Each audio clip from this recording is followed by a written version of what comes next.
ఓ మనిషి, రాకడ ఎందుకు, పోకడ ఎందుకు? రాకడ పోకడ యొక్క మర్మము తెలుసుకొని మసులుకో. ఇంతకు నీదనేది ఏముంది ఈ లోకాన? ఒక్కోసారి నాకు నేనే, నాలోనే నేను నా మనసుకు ఇలా చెప్పుకుంటూ ఉంటాను. శవయాత్రలో పాల్గొంటూ రకరకాలుగా వారి గురించి జ్ఞాపకాలను గుర్తుచేసుకుంటూ ఉంటారు కదా. అదేనండి, ఇలా చేయకుంటే ఇంకా బ్రతికి ఉంటుండే అని అంటూ ఉంటారు. కాని తాను మాత్రం బ్రతికే ఉంటాననే భ్రమను మాత్రం వీడడు. ఏదో ఒకరోజు నేను కూడా ఇలా శవంగా మారేదే ఉంది, చివరికి వెళ్లవలసిందే అనేది మాత్రం అనుకోరు. ఏంటో ఈ విడ్డూరం. ఓ మనిషి, నాది నాది అంటూ వెంపర్లాడుతుంటావు. ఇది నాదే, అది నాదే, ఇదంతా నా కష్టార్జితమే అని విర్రవీగుతావు. ఇంతకు నీదనేది ఏముంది ఈ లోకంలో? నీ దేహమే ఒక అద్దె కొంప. ఏదో ఒకరోజు ఈ దేహం అనే కొంపను ఖాళీ చేయక తప్పదు. నీవే శాశ్వతం కానప్పుడు, నీ దేహమే బూడిద పాలవుతుంది అని తెలుసుకున్నప్పుడు, నీ కష్టార్జితము అనుకున్న నీ ఆస్తి ఎక్కడుంటుంది?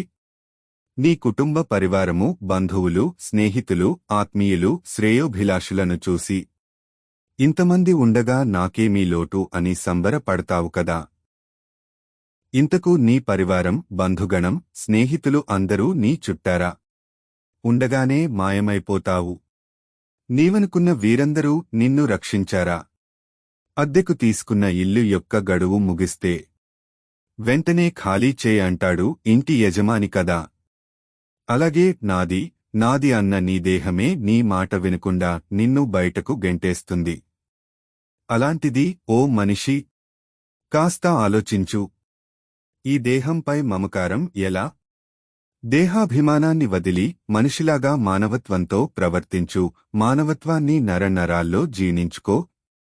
వారేంటి గ్యారెంటీ లేని ఈ దేహాన్ని చూసి మొహమేలా? అందుకే నీ ముందున్న భోగాలన్నీ కేవలం నీవు ఉన్నంతవరకు అనుభవించడానికి మాత్రమే. ఈరోజు నీది అన్నది రేపు వేరొకడి సొంతం. నీ ముందున్నదంతా మాయేసుమా. ఇదంతా స్వప్నం లాంటిది, క్షణిక సుఖములాంటిది. స్వప్నంలో ఎన్నో రకాల రాజభోగాలను చవిచూస్తావు, అనుభవిస్తావు. తీరా కళ్ళు తెరవగానే అన్నీ మాయమవుతాయి కదా. అదేవిధంగా ఈ లోకంలో నీది అనేది ఏదీ లేదు, అంతా నీ భ్రమనే అనేది జగద్గురు శంకరాచార్యులు సర్వమానవానికి హితం పలికారు. నిజానిజాలు గ్రహించు, మాయ నుండి బయటపడు. మాయల వలలో చిక్కి సతమతం అవ్వకముందే జ్ఞానాన్ని గ్రహించు. ఆధ్యాత్మిక భావాలను అలవర్చుకో. వీటన్నిటికీ శాశ్వత పరిష్కారం దైవాన్ని తెలుసుకోవడమే. కేవలం నీవనుకున్నదే నిజం అనుకుంటే ప్రపంచాన్ని పాలించిన చక్రవర్తులేరి? వారే.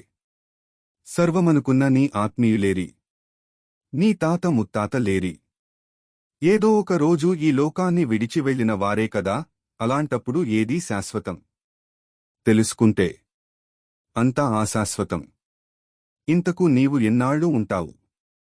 ఏదైనా అగ్రిమెంటు లేదా ఇంతకాలం ఉంటా అనే బాండు ఏదైనా నీ వద్ద ఉందా? శిశిరంగా శాశ్వతంగా ఉంటావా? అందుకే గర్వము, అహంకారము, చిన్న పెద్ద అనే భేదాన్ని వదిలి ఉన్నంత వరకు అందరికీ ప్రేమను పంచు.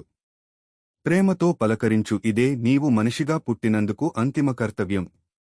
ఎందుకంటే ఏ పిలుపు ఆఖరిదో, ఏది చివరిదో చెప్పిరాదు.